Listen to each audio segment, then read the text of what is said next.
Okay, just to finalize this whole pattern making thing, the pattern is completed.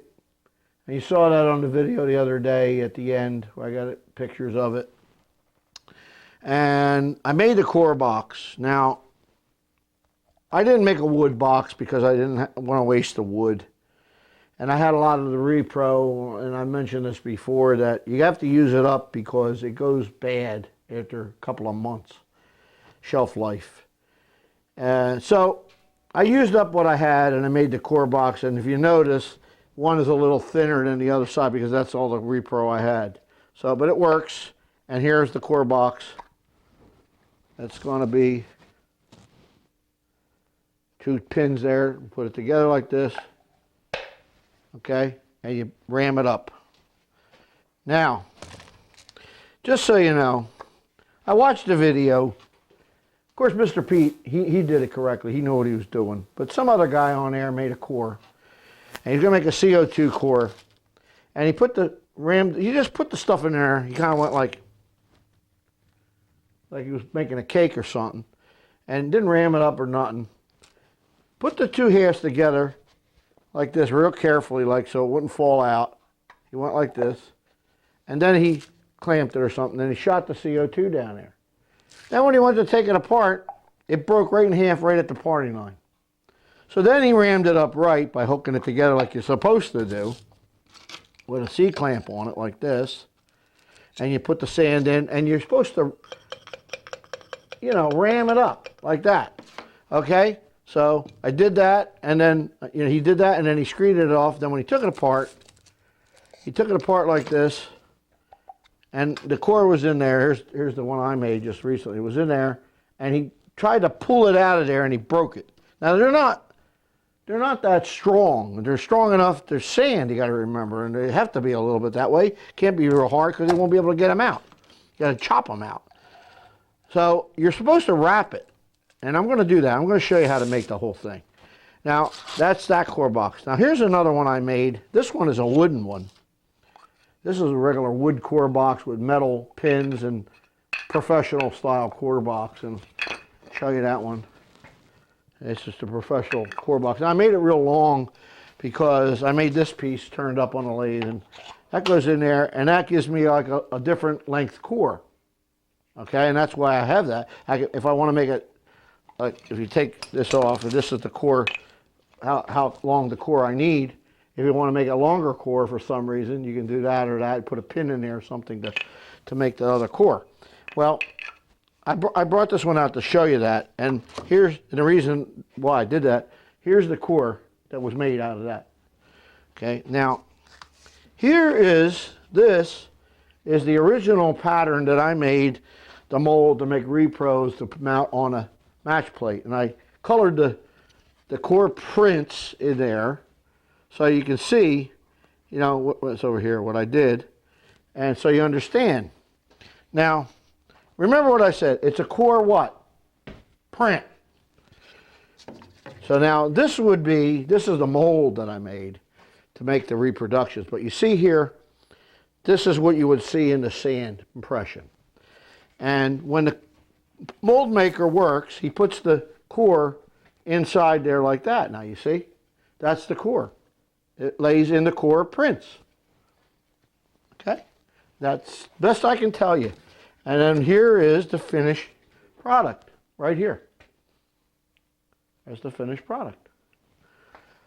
Okay, so now I'm going to mix up some sand, and I'm going to show you what to do with that. So I'll be right back in a few minutes.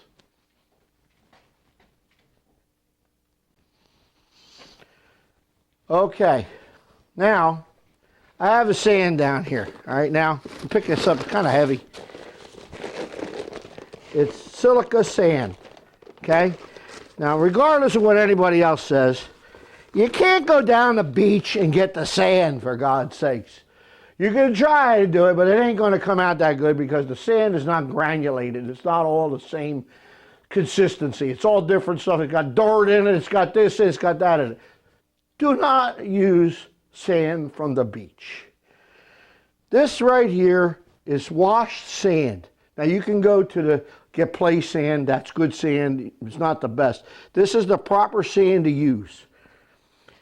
Now, take the measuring thing, dollar store, put it in here, and I had a mark on there. I don't have one at the moment.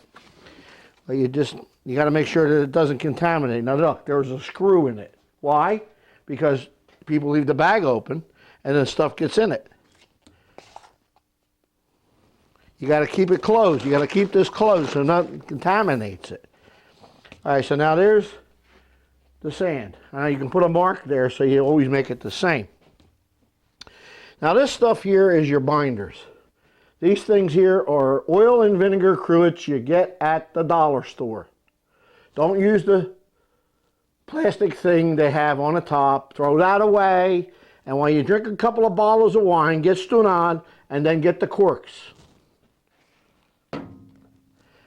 Go to the dollar store again and go to a dollar store. Go to the dollar store and you get these little plastic things. They're not shot glasses. They are favors. You put some kind of a hard piece of candy that looks like an egg in there and some other junk, and you put a little net around it, and it's a favor. Whoever started that must have been nuts too.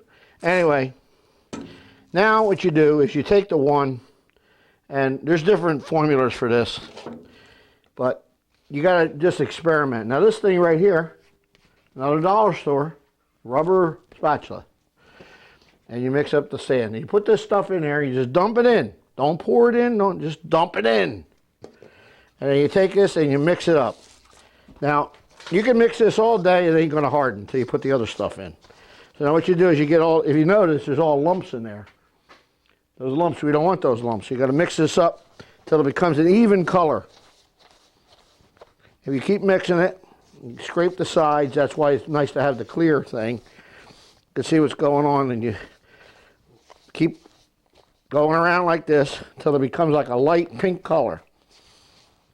Now, there's a certain, weight by volume and all that nonsense. You just mix it up, man. It ain't nothing but mixing sand. Okay, yeah. Get an electric mixer and mix it up. Sure. I don't know if you can see it. There's the electric mixer. It don't work. Take my word for it. It's too thick.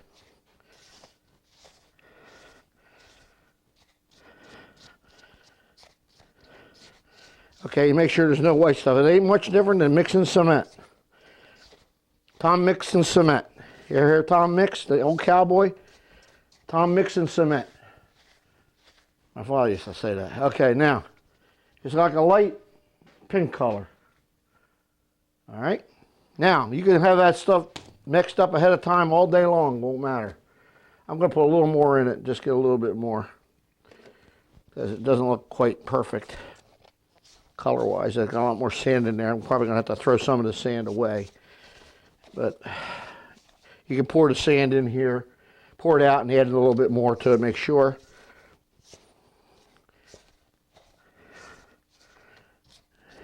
Make sure there's no thing. Okay. Now, this is the number 2. This stuff is a lot thicker. You got to put it in and kind of scrape it a little bit, get it all in there.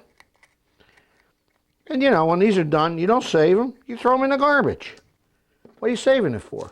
For a rainy day? Okay, now you mix it up. I like this method better if you can get the stuff. Now you have to buy it in 5-gallon cans. It's about $200 for a 5-gallon can for each one, so that's $400.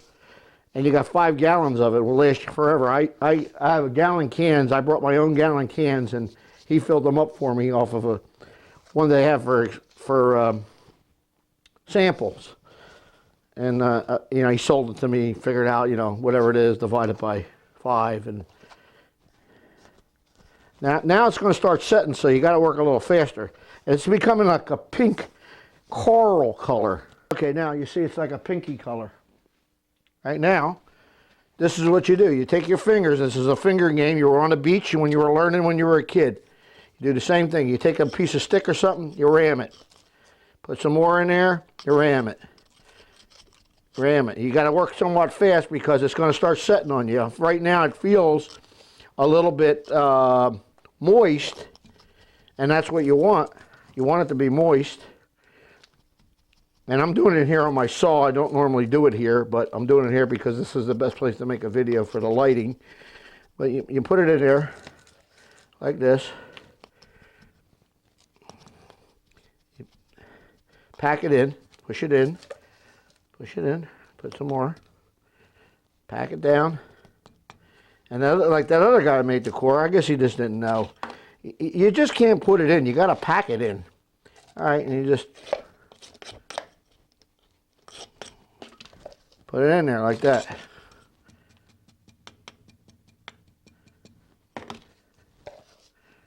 And you can start to feel this stuff set up. Okay, now that's a core. You got to wait. Now just to keep things neat, this is all throwaway stuff. I could probably make another core there for that. I might do it just for the heck of it real quick. Might set up on me. This one don't take as much. That should make it. And put it in there. You don't want to take the stuff off the table. Never do that, because it contaminate it with other stuff in it. Okay, so we'll come back when this gets all set up, and I'll show you how to demold it.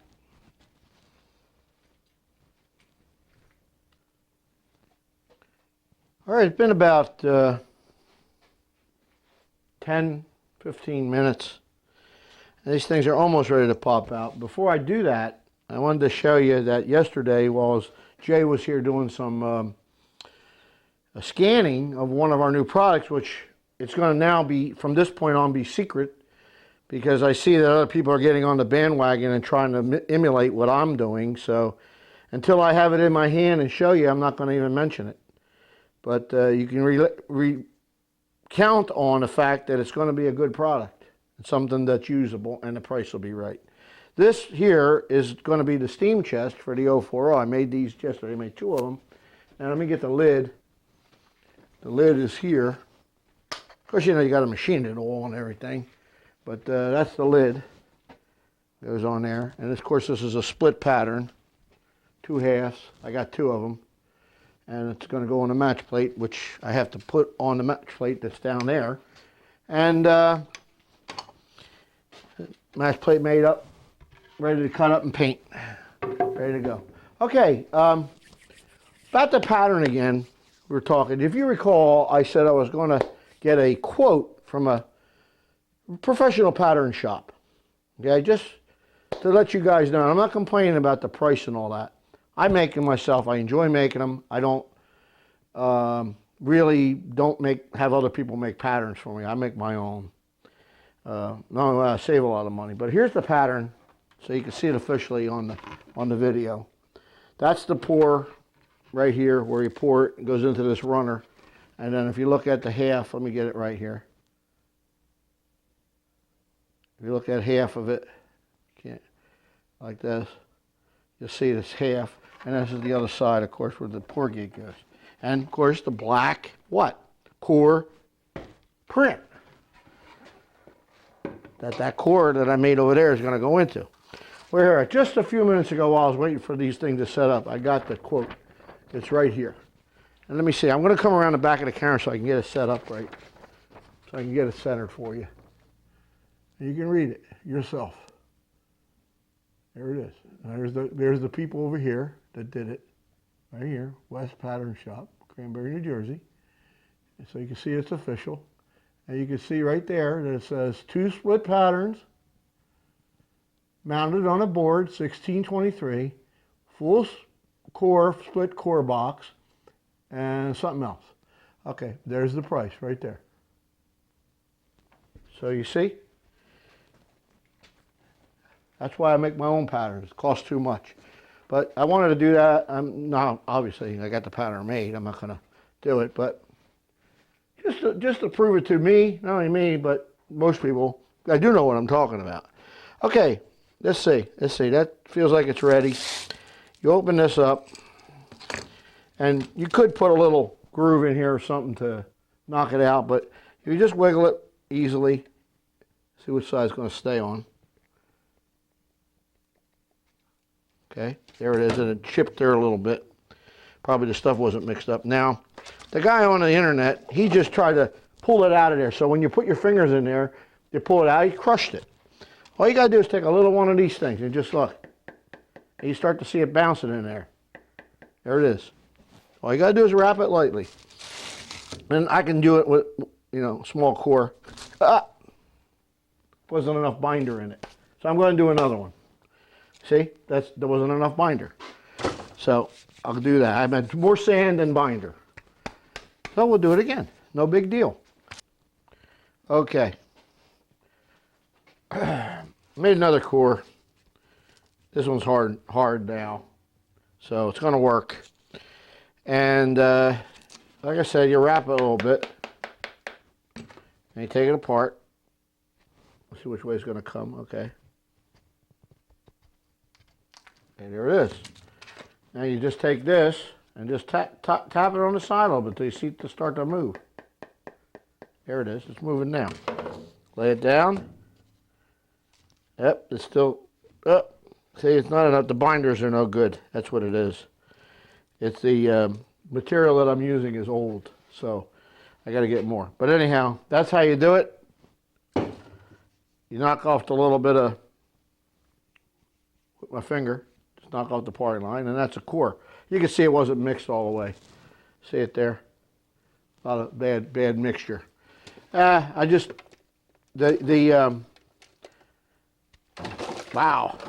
This one here turned out pretty good because it was smaller. But they're supposed to crack like that. You're not supposed to, they got to be somewhat hard. The binders that I'm using, the stuff there is old, so it's not going to work right. It doesn't have much shelf life, though. I got to get more. I haven't used it in a couple of years, so. Now this is one I made. That one broke too. But you basically get the idea. And that's how you make cores. If you got the right stuff. By the way, I forgot to mention. Oh, I forgot to tell you. I had a guy like that one time. This is a release. Stuff that they give you to release it with. You paint that on the core boxes and it stops the stuff from sticking. So, some other video in the future, I'll show you again. But for right now, that's how it's done. Put the core box away, bring it to the foundry with the pattern. Set it up there, mark it there, Mercer locomotive. You gotta put that on the side. Or bring it to the, you bring it to the foundry, and that's it. But anyway, you did see that this thing cost this pattern would have cost $1,975, which, I don't know, $60, $75 an hour, something like that. So, that really now truly concludes the pattern, making the cylinder pattern. And I hope you enjoyed it. I certainly had fun making it. And we're going to move on to something else now. So, I guess we'll see you on the next video. And thanks so much for watching. And thanks for all the nice comments. See you again.